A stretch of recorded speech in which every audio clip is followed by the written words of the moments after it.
filed under games review after 40 hours. I'm just getting started with FromSoftware's latest release by Feb 23, 2022, 10 AM EST. When I was a kid, I would look at paperback fantasy novels and dream. I was too young to read these tales of sex and violence, but those hand-painted covers, full of dragons and swords and ancient ruins, held the promise of adventure that captivated me.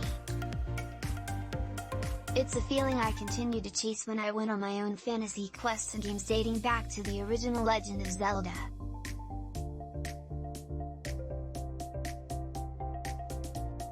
Few have been able to match my paperback-inspired imagination. They're often too restrictive or linear to create the sense of freedom I craved.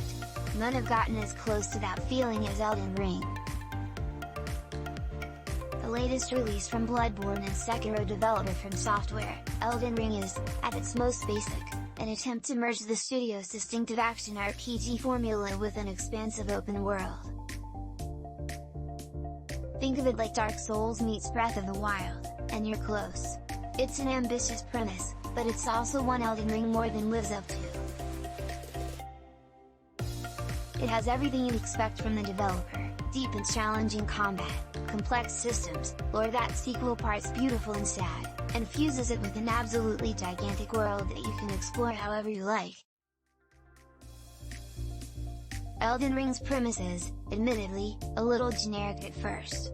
It takes place in a dark fantasy realm known as the Lands Between, a place held together by a powerful ring and a goth queen. Unfortunately, with the ring shattered and the queen missing, the land has descended into chaos, beset by monsters, ghouls, and bad vibes. You take on the role of a Tarnished, the kind of undead being intent on setting things straight.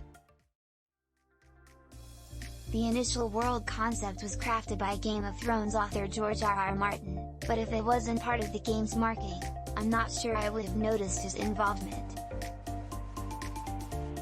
As with the best open world games, this premise gives the game its basic structure. You must travel around the Lands Between to restore the Elden Ring, but it's not really about following a linear narrative.